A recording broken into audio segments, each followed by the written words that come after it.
I will sing of mercy and judgment. Unto thee, O Lord, will I sing. I will behave myself wisely in a perfect way. O when wilt thou come unto me? I will walk within my house with a perfect heart. I will set no wicked thing before mine eyes. I hate the work of them that turn aside. It shall not cleave to me. A froward heart shall depart from me. I will not know a wicked person. Whoso privily slandereth his neighbor, him will I cut off. Him that hath an high look and a proud heart will not I suffer. Mine eyes shall be upon the faithful of the land, that they may dwell with me. He that walketh in a perfect way, he shall serve me. He that worketh deceit shall not dwell within my house. He that telleth lies shall not tarry in my sight. I will early destroy all the wicked of the land, that I may cut off all wicked doers from the city of the Lord. Well, historically, this could be David assuming his position as captain of the Lord's people, 1 Samuel chapter 13, verse 14. He's meditating on what kind of a king he is going to be. But throughout the psalm, one can sense the presence of the coming King of Kings, who will literally perform the vows mentioned in verses 5, 6, 7, and 8. David is not this great of a king. He does set wicked things before his eyes, 2 Samuel chapter 11, verse 2 and 3, and they get the best of him. He doesn't always walk within his house with a perfect heart, verse 2, and no one who read 2 Samuel would think that he did. No heart can be perfect. We can easily say that one of the main sources of sin almost everywhere in the world since 1960 has been in the living room. The images of Ezekiel chapter 8 verses 10 to 12 and much more are in full color and in motion infiltrating the chambers of man's imagery. See Ezekiel chapter 8 verse 12. Verse 1 is self-explanatory. Affliction and mercy have to be combined, for judgment is essential, and unless it's tempered with mercy, no man could stand the judgments of God. The throne is established by righteousness, Proverbs chapter 16 verse 12, but it's upholden by mercy, Proverbs chapter 20 verse 28. The history of the individual and mankind is the history of judgment, affliction, severity, and sorrow, tempered with mercy.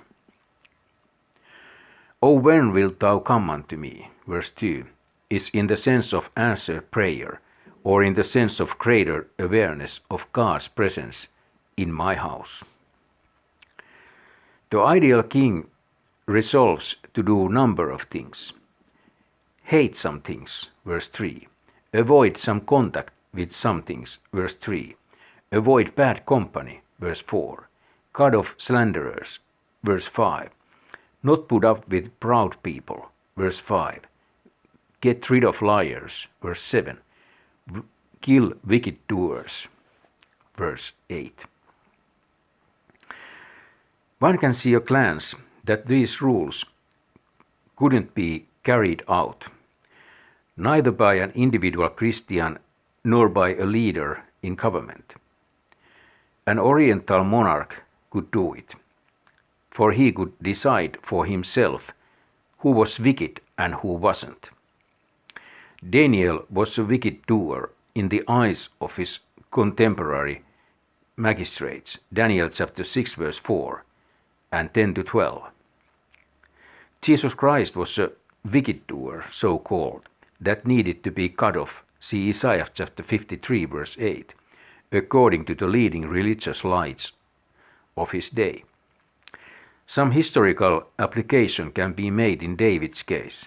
Shimei slandered his neighbor, 2 Samuel chapter 16 verses 7 to 8. Ziba, the son of Bichri, 2 Samuel chapter 20 verse 1, had a high look and a proud heart, verse 5. Mephibosheth would fit verse 6 and Saul's sons would fulfill verse 8. See 2 Samuel chapter 21 verses 5 to 10. Still, the doctrinal reference must go to the supreme oriental potentate, 1 Timothy chapter 6 verse 15. The Lord Jesus, who will fulfill everything in verses 4 to 8 to the letter. This will be done through a council, so see Matthew chapter 5 verse 22, and with the banishment of some sinners into a literal lake of fire, Matthew chapter 5 verses 29 and 30, into which the body as well as the soul can be cast, Matthew chapter 10 verse 28. None of the commentators can find any of the references. That's pretty ordinary. There will be no wicked doers in the city of the Lord, verse 8, in the millennium. Devotionally, we may say that certain things are wicked. Verse 3, and that if you don't hate wicked things, you are no kin to David or Jesus Christ. Psalm chapter 97 verse 10, Psalm 119 verse 113, and verse 163. Psalm chapter 139 verse 21. Every Christian has to be a good hater, so-called, but unfortunately that biblical virtue is passing from most of the Christians everywhere.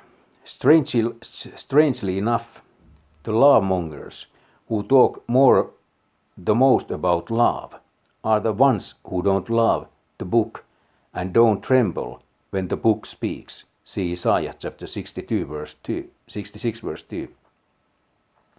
They tremble when the press speaks, or when their kinfolk and supporters speak, or those who are thinking rightly nowadays, so-called. It's usually easier to behave yourself wisely, verse 2, when in public, where everyone is watching you, than within your house, verse 2. Doing wisely now is to believe on the Lord Jesus Christ, trust in the Lord, and trust in His words, and love that book, God's words, and love His Jesus Christ appearing. So, let God be true, but every man a liar.